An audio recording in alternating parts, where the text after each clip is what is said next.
Next up, we have Ichor by Xtrullor, featured in Geometry Dash, is my understanding. Once again, everybody, this is a Basterd's LFA, a layman-friendly analysis. I'm a professionally trained musician and composer, and my objective here is to explain things in a way so that you don't have to be one to understand what is happening here, musically. So, if you like the sound of that, make sure you're following the channel, subscribe to the channel, whatever term you want to use. Like the video, share the video, leave a comment, turn on notifications, become a member, all that good stuff. Once again, if we somehow reach 10,000 subscribers before Christmas of 2025, I will take a single fan fiction of the choice of the community, whatever y'all want, pick one, and I will fully produce, record, and voice act an audiobook for it.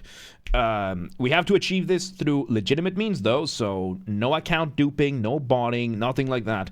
Just share the videos, bring people to the community, go talk to the creators, have them do collaborations with me, something like that. I don't know, but legitimate and honest only. And we also have the hype function on YouTube. I brained hype function on YouTube. I don't know how it works, but we have people on the Discord who do. So check out the Discord and go coordinate with them. Members, if you're a member on YouTube, you get early access to the content. I schedule the videos for the week on Saturdays, and if you are a paid member on YouTube, regardless of the tier, you get access to the LFAs for the week on Saturdays. So become a member today.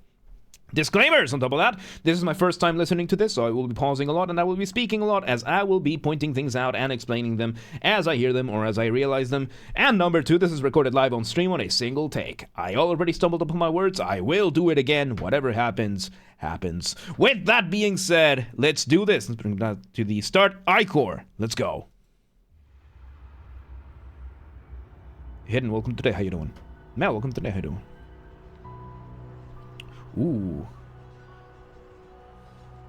Okay, I like it. We start with the sound of a piano that had the attack of it removed. And then we have a little bit of the melody and the sounds of a battlefield in the background. Really, really cool. So what do I mean by attack, right?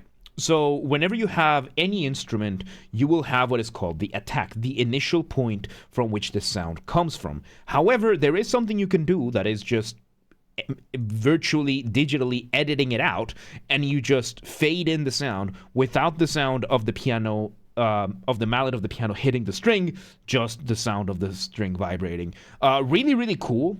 Really, really cool way of starting it, because it smoothens things a lot more. Let's see where it goes. Up. And there we go. We got our initial motif. In the piano, motif being the smallest version of your musical idea. The essence from which everything else comes from. And most importantly, at one point, the sounds of the battlefield got sampled. They got sampled, and now they're being like chopped off and repeated as in a rhythmic sample. Pretty creative. Pretty creative. It's not what I expected to do, but then again, it's Xtrullor. He's cool like that. He's cool like that. Let's see where it goes.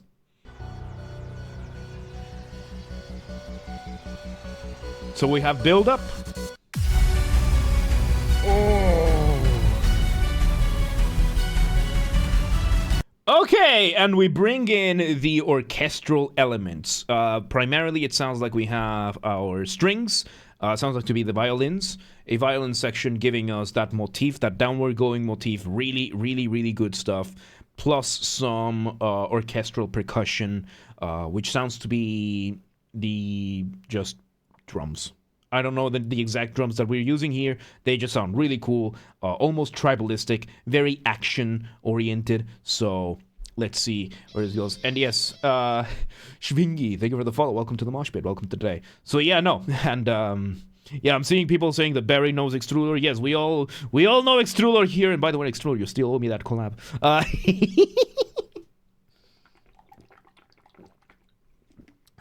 Oh boy, we had a deal, boy, in the jam and shreds. It will be funny if by the time this video comes out, he actually moves forward with the thing. Anyway, I'm not gonna elaborate. Let's continue. Really, really cool motif. And in the back, we still have some of the electronic stuff, I think.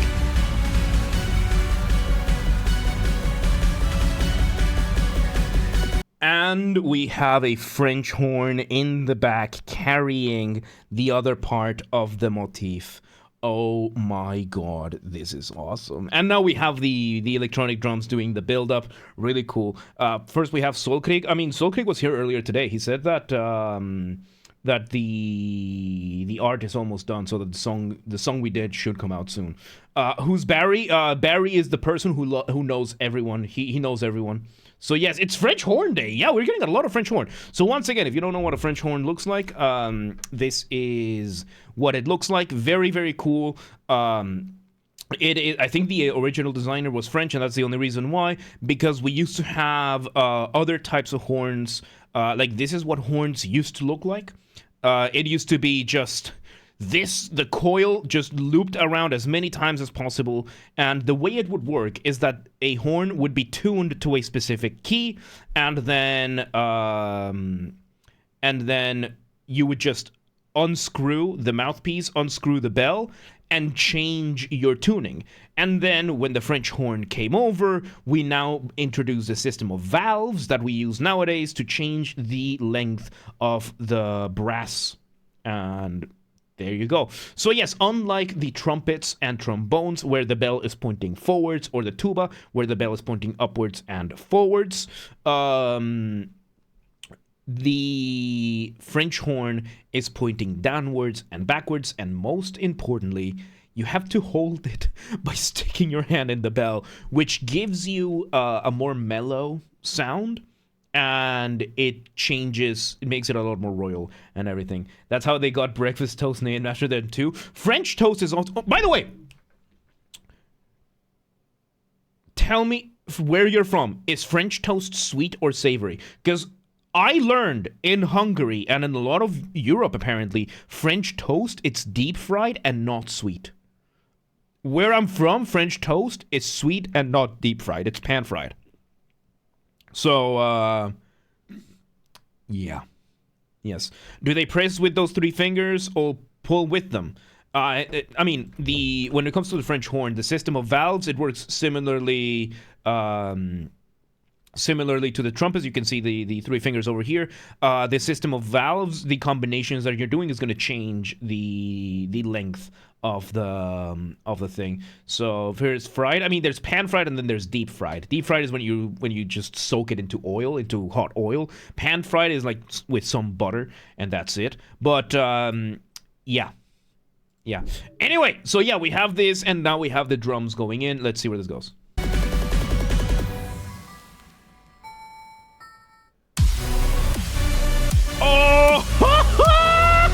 Alright, so we bring in this, we engage in what is called rhythmic displacement. So, once again, when you're making music, you're doing one of two things. You are building tension or you're resolving that tension. Point in between, we call a cadence.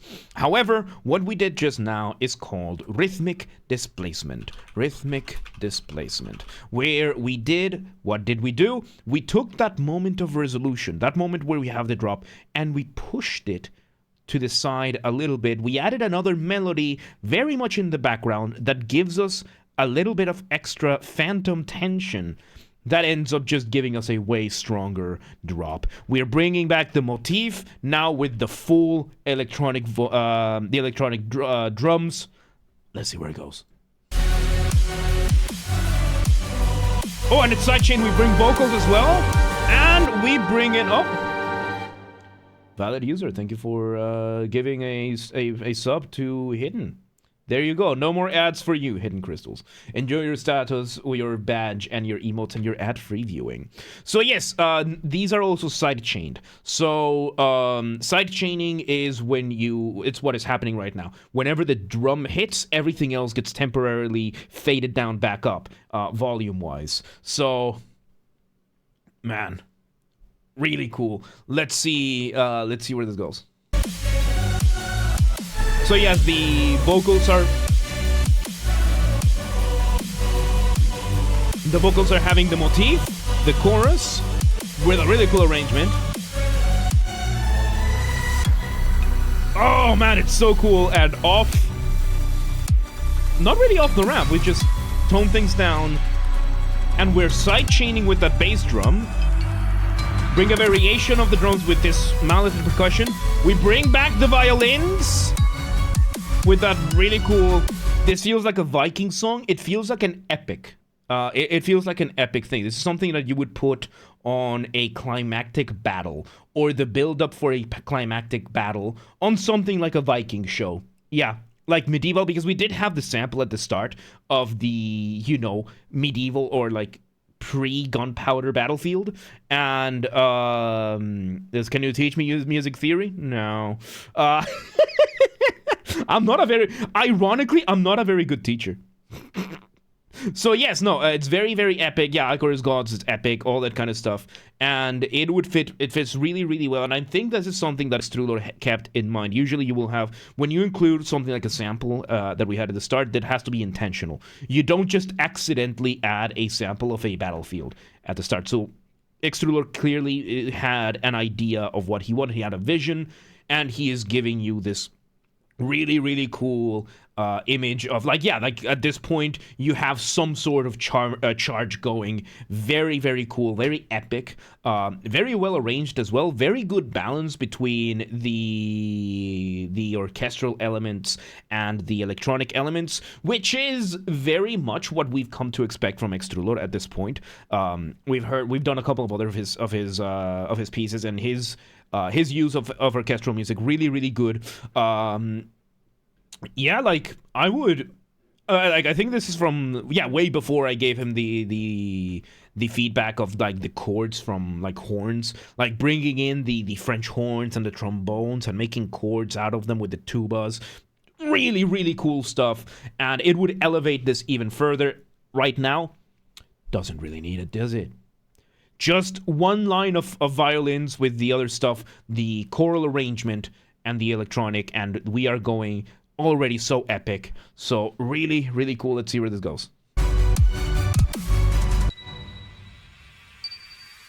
And off the ramp we go. So, off the ramp being a colloquial term that I use. Colloquial, by that I mean there's no official academic term for this, or at least I'm not using it for the sake of simplicity. Off the ramp is what I call a transition. Some sort of transition that makes your listener feel suspended up in the air at the mercy of inertia, waiting to see where you land. Kind of like going off a ramp. How do you do that? Remove the drums, maybe the bass as well. That is what we've done here. We've brought in the chimes doing that motif, which is probably going to result in another drop. So let's see.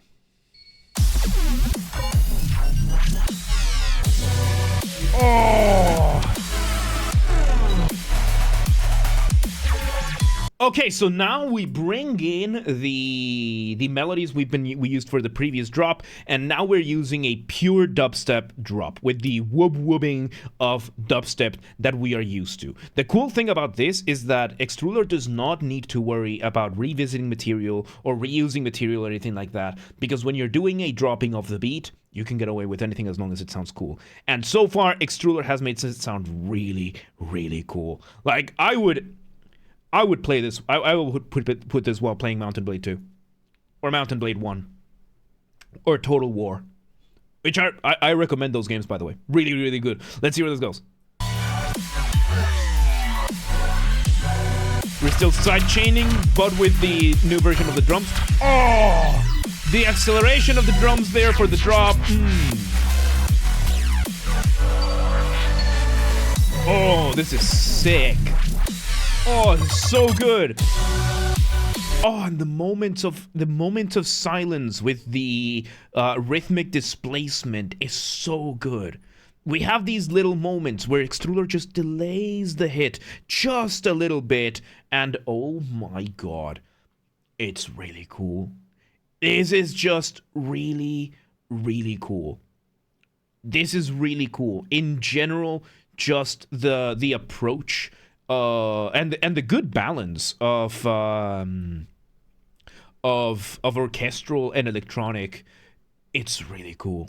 It's really, really cool. I really appreciate it about Xtrullor. Let's see where this goes. Because now we're having the chorus, the choral music, the voice arrangements giving us stuff. We bring the chimes back. Oh, the rhythms, dude. Variations of the rhythms. We're getting away with pretty much anything we want doing those triplets. Off the ramp we go again. We bring those chimes, giving us a recapitulation of the earlier motifs. And now we have the strings. We're doing two things with the strings. One of them is holding kind of like a ceiling. The violins are giving us a higher note, while the other strings are giving us what is called staccato. So staccato is when you're playing in short burst. Pop, pop, pop, pop, pop, pop, pop, pop. So we have them fairly quiet. We are bringing things down. We're doing a bridge, basically speaking, and we are taking this to a completely new, completely contrasting section so that we can rebuild and make that build up to the next drop a lot more pronounced, if there is one. Considering this last drop that is more than climactic enough, this could lead to the outro, and I would still be happy with it. So let's see where this goes. There you go. We go back to the build up. So we're recapitulating those initial drums, new melody with the new lyrics, variation of the motifs. Oh, hell yeah. It sounds like this is an outro. Ooh. Side chaining still. We bring back the piano with the epic stuff, and there we go. We bring down the outro. Oh, the combination of the piano, the chime, and the French horn giving us one last run of that melody. We take it all down to the piano with that one last run, and we leave it on we leave it with a half cadence. Oh, that was awesome. Okay, so half cadence, right? Once again, when you're making music, tension, resolution, you have cadence. You have cadence. However, there is one type of cadence called a half cadence. The half cadence is when you make the build up, and before the phrase ends, you choose to not resolve it, so that the resolution is done in the next part or in the next track. It's a very good way of building up tension, resolution. Self-promotion over here, because I do this. I have 4 songs that are mine on Spotify or in whatever mediums, and 2 of them for Second Conquest being one of them. And oh, Megumi, welcome today. Okay, we'll discuss that. So yes, we have Second Conquest, which is the second song I released, followed by As We March. Second Conquest ends on a half cadence, and the chord that Second Conquest ends in leads into the start of As We March. So these 2 songs are meant to be played back to back, and it is a good way of giving you the, oh, where is this gonna go? Oh, this is where it goes. So yes, half cadence is very, very useful, and yeah, and you don't have to add more to the track, and you can even start another track with those. So there you go. That was Ichor by Xtrullor, featured in Geometry Dash, is my understanding. Once again, everybody, this has been a Basterd's LFA, a layman-friendly analysis. I'm a professionally trained musician and composer, and my objective here has been to explain things in a way so that you don't have to be one to understand what's happened here musically. So if you're watching this on the YouTube video archive thing, thank you for watching. Make sure you're following the channel, subscribe to the channel, whatever term you want to use. Like the video, share the video, leave a comment, turn on notifications, become a member, all that good stuff. Once again, if we somehow reach 10,000 subscribers on YouTube, which is an actual possibility, before Christmas 2025, I will take a single fan fiction of the choice of the community, whatever y'all want, and I will fully produce, record, and voice act an audiobook for it. We have to achieve this through legitimate means, though, so no account duping, no botting, no buying, nothing like that. Go share the videos, bring people over to the community. Get me collaborations with Xtrullor. You still owe me a collab at the time of recording this video. Get me collabs with other artists. Bring people that they can get their songs done here. I don't know, whatever. Honest and legitimate, that has to be the case. We also have the hype function on YouTube. I don't know how it works, but we have people on the Discord that do, so go to the Discord and go check them out. Go coordinate with them. If you want, and if you are a member, members get early access to the content. I schedule the videos for the week on Saturdays, and if you are a paid member on YouTube, regardless of your tier, you get access to the videos for the week on Saturdays, so become a member today. If you want to listen to this without me interrupting every 3.5 seconds, I will be linking it in the description down below. If you want to request a song and you're not on on the live stream. If you're on the live stream, do not request yet. And if you're not on the live stream, go to the Discord server, link down below. Go to the LFA requests channel and follow the instructions on the pinned message. And if you want to catch the streams when they go live, we aim for Monday through Friday, 6 p.m. Central European Time. If you're not in Europe, no worries. We have the full up-to-date streaming schedule showing in your local time zone in both Discord and Twitch. So if you live in, I don't know, if you live in San Antonio and you're like, oh, but what time is 6 p.m. in Hungary? I don't live there. It's okay. Just go to the Discord or the Twitch and you will have the schedule showing in your local time zone. And follow the gaming channel. We have a gaming channel because, of course, I have a gaming channel. I'm on YouTube. What else could I possibly have? Games are Basterd. That's where I put the recordings of the gaming after shows when they happen. Yeah, same username as James R. Basterd. It's linked down below, or just search for it on YouTube. Same username, just swap the J for a G, and you got it. And yeah, there you go. There you go. Ichor by Xtrullor. Really good stuff, man. That was awesome. That was awesome. But yeah, let's move on.